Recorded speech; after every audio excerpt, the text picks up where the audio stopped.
আজকের এই ভিডিওটি সর্বোচ্চ শেয়ারের আহ্বান রইল।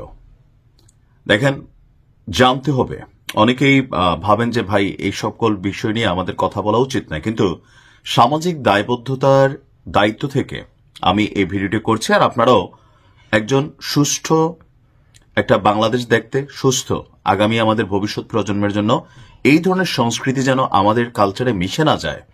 যুবক যুবতীরা এই যে সোশ্যাল মিডিয়াতে বিভিন্ন অপকর্ম করে টাকা উপার্জনের নেশায় যে লিপ্ত হয়েছে, বাংলাদেশ যে কোথায় চলে গেছে, একটু হাস্যকর হচ্ছে কি, ওয়ার্ল্ড র্যাঙ্কিং এ আমাদের এই খাটকাপানো যারা খেলোয়াড়রা ছিলেন দুইজন, তারা নাকি র্যাঙ্কিং এ অষ্টম।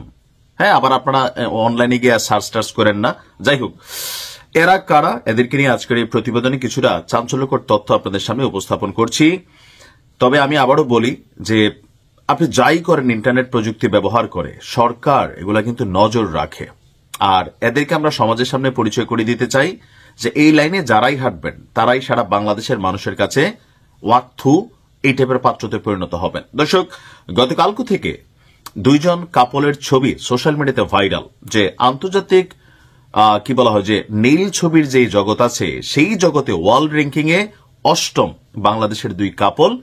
তারা স্বামী স্ত্রী, এমনকি তারা নিজেরাই নিজেদের পার্সোনাল যে ভিডিও থাকে, মানে কি বলা হয় যে নিজেদের ভিডিও তারা ধারণ করেন, এডিট করেন, তারপর ইন্টারন্যাশনাল লেভেলে সেটাকে বিক্রিও করেন, এমনকি ভালো টাকা পয়সা উপার্জন করছেন। বিষয়টা যদি শুধু তাদের মধ্যে সীমাবদ্ধ থাকতো তাও না, তারা এই লাইনে অসংখ্য ছেলে মেয়েকে আইনা তাদের ভিডিও ধারণ করে আন্তর্জাতিক নীল ছবির বাজারে বিক্রি করে টাকা পয়সা কামান।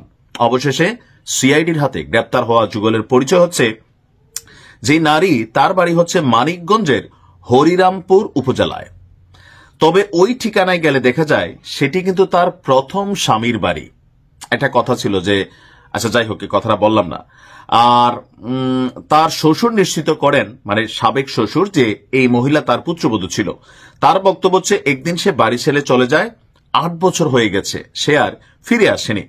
জানা গেছে ওই নারীর বাবার বাড়ি একই উপজেলার ভিন্ন একটি গ্রামে। মেয়ের বিষয়ে জানতে চাইলে তার বাবা জানান 1 বছর আগেই তার মেয়ের সাথে তিনি সম্পর্ক ছিন্ন করেছেন।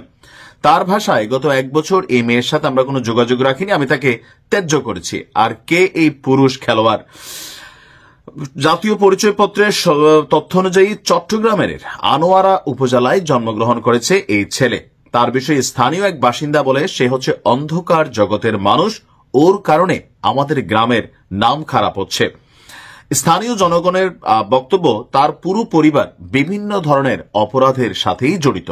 তারা স্থানীয়ভাবে অপরাধী পরিবার বলে এলাকায় চিহ্নিত।